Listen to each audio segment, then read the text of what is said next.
இந்த ரசவாதி படத்தில் எனக்கு மிக மிக மிக பிடித்த விஷயம் என்ன அப்படின்னு பார்த்தீங்கன்னா, மதுவுக்கு எதிராக தொடர்ச்சியாக இயக்குனர் வந்து காட்சிகளை பதிவு செய்திருப்பார். அதனால என்னவோ சில மது வியாபாரிகளுக்கு உங்கள் மீது கொஞ்சம் கோபம் இருக்கலாம்.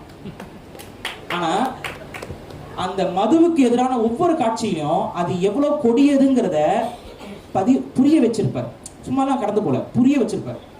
மது குடிக்கிறதுனால என்ன பாதிப்பு வரும், அதை நீ செய்யறதுனால என்ன மாதிரி பிரச்சனைகள் உனக்கு வரும் அப்படிங்கிறத அந்த மது, அதால அந்த படத்தை ஒருத்தர் உட்காந்து பார்க்கறான்னு, ஒரு சாமானியன் பார்க்கறான் அப்படின்னா, ஓ மது குடிச்சா நம்மளை யாரும் மதிக்க மாட்டாங்க, மது குடித்தால் இந்த சமூகம் நம்ம எவ்வளவு தவறுக்கு போவோம் அப்படிங்கிறது. அதே போல போதை கலாச்சாரத்திலையும் வந்து மிக தெளிவா, அது குறிப்பா இந்த கஞ்சா, இன்று கஞ்சா வந்து அது ஒரு டிவைன் அப்படிங்கிற ஒரு இடத்துல கொண்டு வந்து சொருகப்பட்டு கொண்டே இருக்கக்கூடிய ஒரு போதை.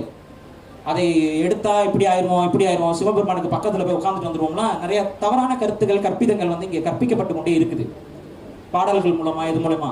அதை எல்லாத்தையும் மறுத்து உடைத்து அன்புதான் அறத்தை வழி நடத்தும், அன்புதான் உங்களுடைய மனநிலையை சமம் செய்யும், சரிபடுத்துங்கிறத அந்த கதாநாயகனுக்கு ஒரு கெட்ட பழக்கம் இருப்பதாக காட்டியிருப்பீங்க. ஏன்னா ஒரு பெரிய டிராமால பாதிக்கப்பட்டு அவங்களுக்கு ஒரு பெரும் பிரச்சனையில இருந்து கொண்டிருப்பாங்க, பெரும் மனக்குழப்பம் அவங்களுக்கு இருக்கும். அந்த மனக்குழப்பத்துல அவங்க அந்த போதை அப்படிங்கிறத நோக்கி நகர்ந்து கொண்டிருப்பார்கள். அவர்களை தடுத்து, இல்ல இது தவறு, இது இல்ல, ஆனா அதே நேரத்தில் அதுக்கான தீர்வையும் கொடுக்கக்கூடிய பக்குவம் என்பது அந்த கதாநாயகனுக்கு இருக்கு. இது ஒரு காதல் படம்.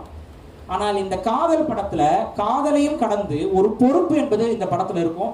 அந்த காதலனுக்கும் காதலிக்கும் இரண்டு பேருக்கும் ஒரு பொறுப்பு, ஒரு சமூக அக்கறை, அவங்களுடைய குணங்கள்ல அந்த காதலிக்கு சில பிரச்சனைகள் இருந்தாலும் காதல் அப்படிங்கிற அந்த அன்பின் மூலமாக அந்த பிரச்சனையிலிருந்து அந்த பெண்ணை பாதுகாத்து அந்த பெண்ணுடைய பிரச்சனையிலிருந்து மீட்டெடுத்து ஒரு உண்மையான ஆண்மகனாக இந்த கதாபாத்திரத்தில் கதாநாயகன் நடந்து வருவார். அதுதான் ஒவ்வொரு ஆண்மகனுக்கும் இருக்க வேண்டிய ஒரு கடமையாக பார்க்கிறேன். அதுதான் ஒரு அறம் சார்ந்த ஒரு ஆண்மகனுக்கு இருக்கணும்.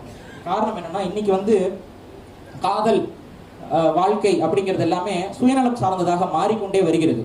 ஏன்னா தவறான விஷயங்கள் காட்டப்பட்டு கொண்டு, கவர்ச்சி என்பது காட்டப்படுறதுனால காதலுடைய உன்னதம் என்பது தவறி போகிறது. காதல் என்பது ஒரு சாதாரண விஷயம் அல்ல. அது ஒரு நபரை முழுமையாக அக்கறையோடும் அரவணைப்போடும் முழுமையாக ஏற்றுக்கொள்ளக்கூடிய தன்மை தான் காதல். சும்மா ஒரு உடல் கவர்ச்சியோ அழகினாலேயோ பொருளாதாரத்தினாலேயோ வருவது காதல் அல்ல. இந்த படத்துல அப்படி ஒரு உண்மையான காதலை சமூக அக்கறையோடு இயக்குனர் அவர்கள் வெளிப்படுத்தியிருப்பார்.